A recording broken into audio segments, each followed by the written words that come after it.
Flour doesn't wash out. It cakes in the creases of your knuckles, turns to paste in your sweat, and smells like an open grave when it sours. Corin knew this better than anyone, scrubbing the wooden dough trough until her nails split, bleeding quietly into the yeast. Heat radiated from the brick oven in blistering waves, a relentless physical weight that pressed against Corin's chest long before the sun even bothered to crest the jagged peaks of the Bitterroot Range. Dawn was a concept she only experienced through the changing temperature of the bakery's back room. She stood at the massive oak table, her hands buried wrist-deep in a gray-white mound of dough. Push, fold, lean. The rhythm was born of survival, not passion. Her shoulders screamed with a dull, familiar ache, a permanent resident in her joints since she was 12. Oakfield was a town that chewed people up and spit them out as dust. Outside the frosted windows, the boardwalks groaned under the boots of miners and loggers, men who smelled of sulfur and desperation. Inside, the air was thick, choked with airborne flour that settled on Corin's eyelashes and turned her dark hair a premature, dull gray. "You're working it too slow."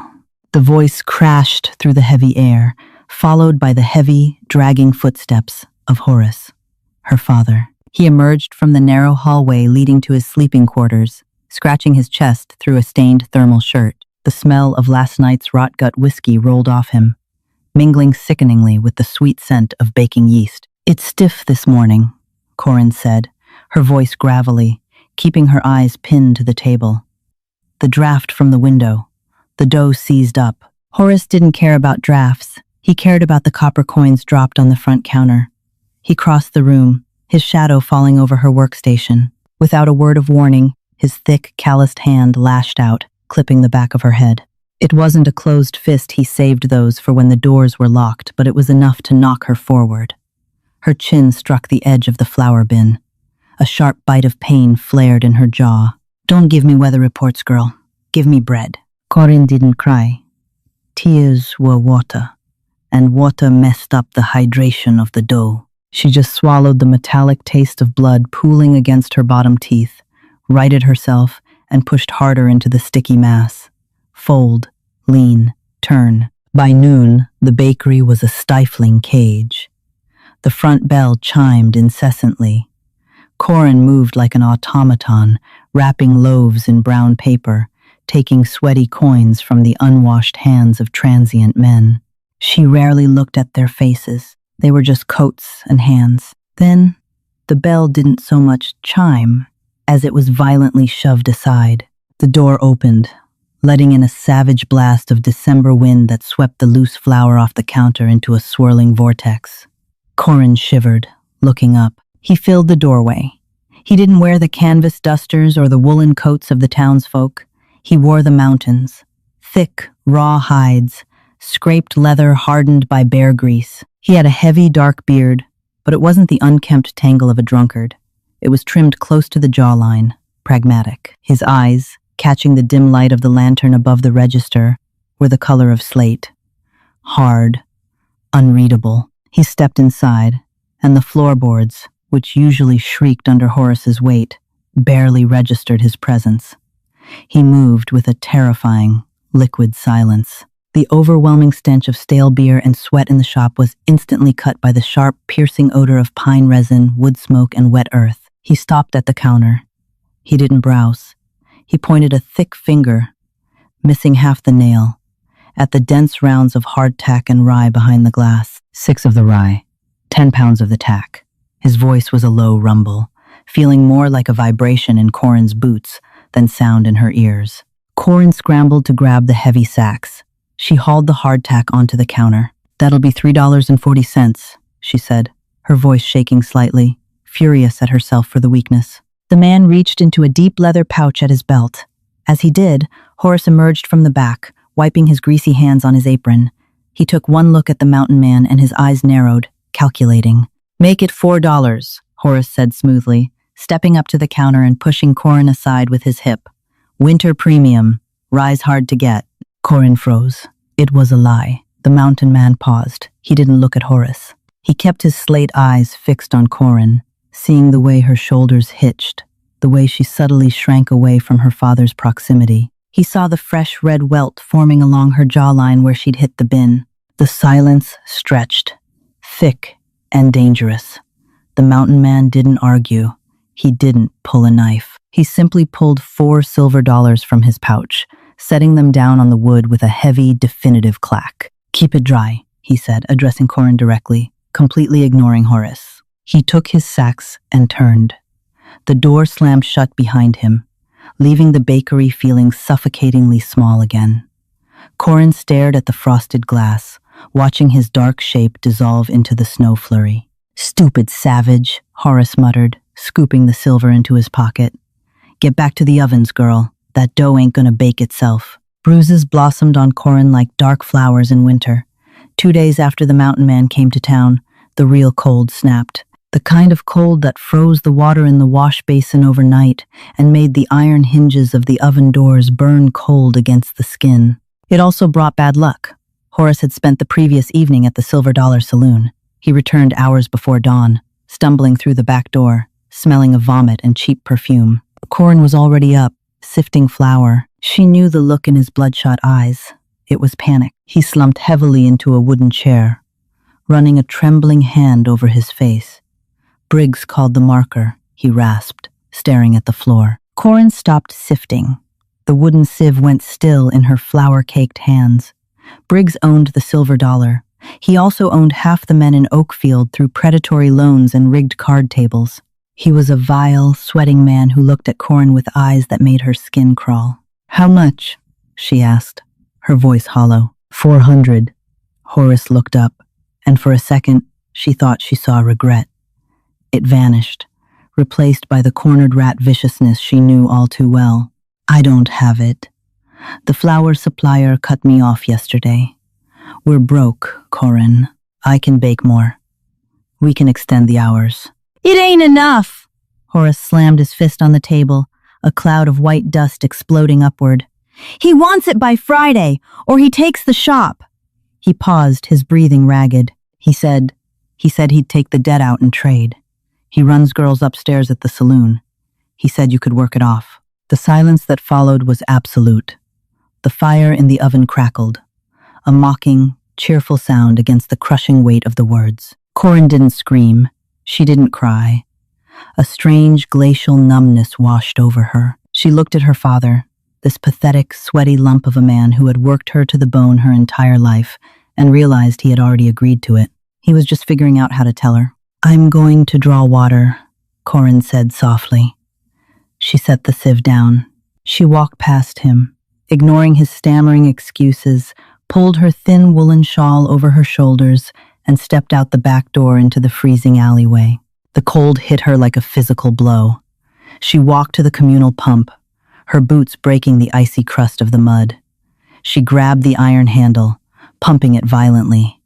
Squeak, groan, splash.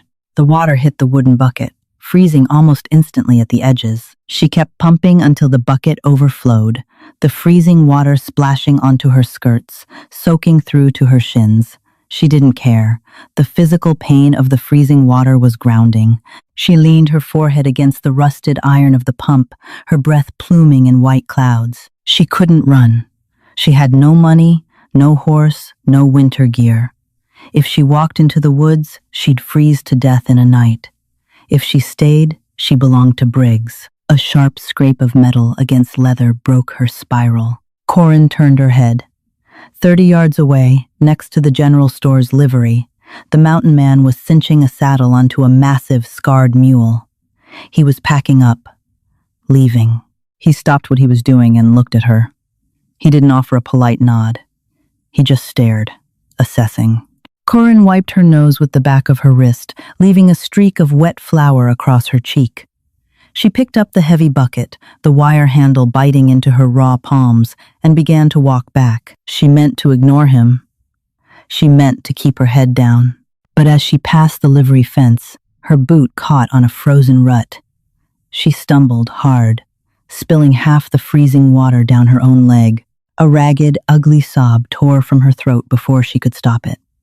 It was just one sound, but it betrayed everything. She scrambled to pick up the bucket, her fingers numb and clumsy. When she looked up, He was standing over her. He didn't offer his hand. He just looked down at the soaked hem of her dress, then at the bruised line of her jaw, and finally into her eyes. "You look like a cornered animal," he said. His voice wasn't cruel. It was merely observational, a statement of fact. "And you smell like a dead one," Corin fired back, the anger bubbling up sudden and hot. She was so tired of men standing over her. A faint, almost imperceptible twitch occurred at the corner of his mouth. It might have been amusement. "Malachi," he said. "I didn't ask your name. I'm giving it anyway." Malachi hooked his thumbs into his heavy leather belt. He looked toward the back door of the bakery, where Horace's shadow occasionally blotted out the light. "He hit you again?" "It's none of your business." "No," Malachi agreed, his breath pluming in the freezing air. "It isn't." He looked back at his mule. "I got a claim up on Blackwood Ridge. 2 days' ride. Snow's coming in thick by the end of the week. I run a 50-mile trap line. Means I'm gone for a week, sometimes 10 days at a time." Corin gripped the bucket handle, her teeth beginning to chatter. "Why are you telling me this?" Malachi turned his slate eyes back to her. There was no warmth in them, but there was no malice either. There was only a terrifying, stark honesty. "Because fire goes out when it ain't fed. The cabin freezes, pipes burst. I need a firekeeper." He paused, looking her up and down. "And the territorial government just passed the new Homestead Act. A married man gets a double acreage patent. I need the timber rights." Corin stared at him, the cold forgotten for a single stunned second. You're asking for a wife? Like I'm a piece of livestock?" "I'm offering a transaction," Malachi corrected, his voice flat. "You stay here. That man inside sells you to cover a bad hand of cards.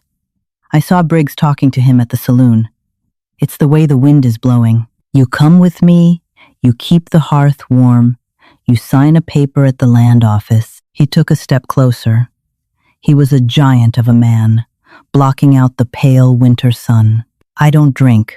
I don't raise my hand to women. I won't touch you unless you tell me to.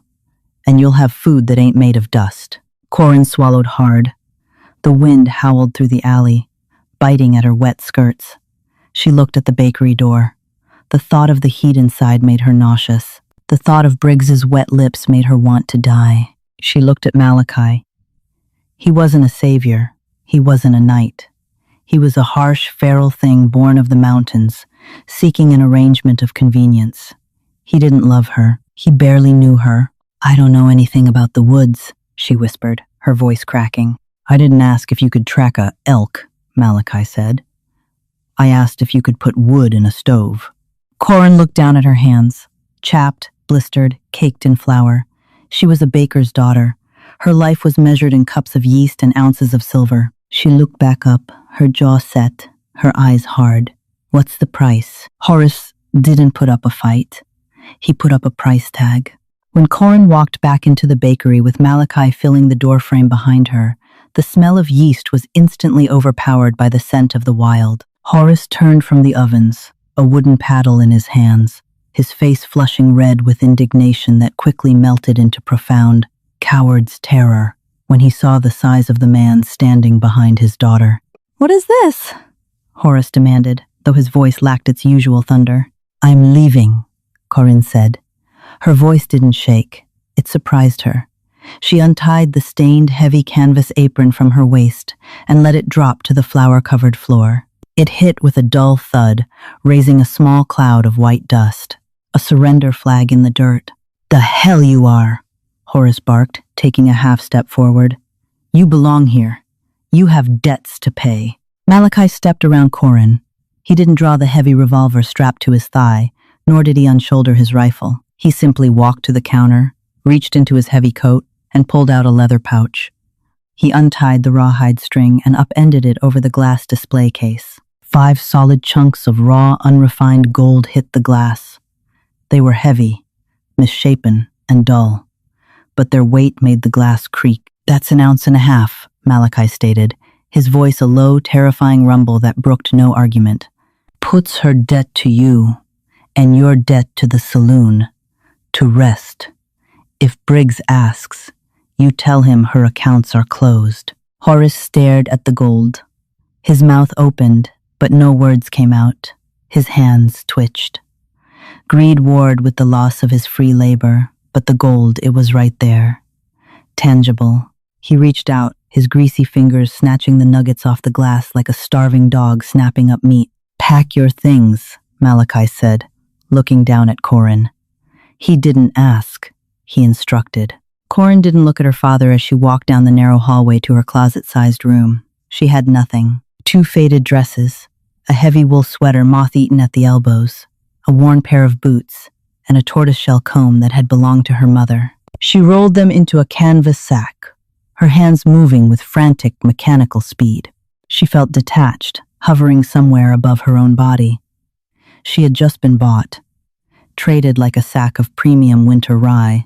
When she emerged, Horace was already gone, likely running to the saloon to clear his marker. The bakery was empty. The fire in the oven still roared, uncared for. Malachi took her canvas sack without a word and tied it behind the saddle of his buckskin horse. "The magistrate is 2 streets over," he said. The walk was agonizingly slow. The cold bit through Corin's damp skirts. The townsfolk they passed stared, whispering behind gloved hands, the flour-dusted girl and the beast from the hills. Corin kept her chin high, though her insides were twisting into violent knots. She was terrified. She was walking away from the devil she knew into the wilderness with a man whose hands were large enough to snap her neck without straining. The justice of the peace occupied a cramped office above the feed store. It smelled of cheap cigar smoke, old paper, and mice. Magistrate Higgins, a balding man with ink-stained fingers, looked them over with bored, bloodshot eyes. He didn't ask questions. In Oakfield, questions got you shot. "Names?" Higgins asked, dipping a steel nib pen into an inkwell. "Malachi Cross," the mountain man said. "Corin Miller," she whispered. She realized with a jolt it was the last time she would say that name. The ceremony, if it could be called that, lasted less than 2 minutes. There were no rings. There were no vows of love or cherishing. Higgins muttered a few legal phrases, asked if they were here of their own free will. "I am," Malachi said. Corin hesitated. She looked at the dirty window pane, at the gray sky, promising a brutal snowstorm. "I am," she lied. She was here of necessity. "Sign here." Higgins pushed a heavy ledger across the desk. Malachi scratched his name with a heavy, blocky hand. Corin took the pen. Her hand shook. A drop of black ink fell onto the thick parchment, bleeding outward like a dark bruise. She signed her name over it. Corin Cross. It looked foreign. It looked like a forgery. Malachi paid the magistrate a silver dollar. "We ride out now," he said to her. Downstairs, the wind had picked up. Malachi hoisted her onto the broad back of the pack mule, settling her behind a massive pile of canvas-wrapped supplies. He didn't offer to share his horse. He mounted his buckskin, taking the mule's lead rope. "Hold on to the ropes. Don't lean back. The trail gets steep fast," he commanded. He spurred his horse forward. The mule jerked, following. Corin grabbed the coarse hemp ropes, tying the packs down, her knuckles instantly turning white in the cold. As they rode out of Oakfield, the sounds of the town, the clatter of the mill, the shouts from the saloon, the ever-present chime of the bakery bell began to fade. They were replaced by the profound, terrifying silence of the tree line. The massive pines swallowed them up, their branches heavy with snow, blocking out what little light remained of the afternoon. The cold was sharper here, cleaner, biting straight to the bone. Corin stared at the broad expanse of Malachi's back, encased in bear hide, swaying slightly with the horse's gait. She smelled the raw animal hide, the sharp pine, the absolute absence of yeast and sugar. She had escaped the oven, but as the dark woods closed in around her, she wondered if she had just stepped into the fire. Snow began to fall an hour past the tree line.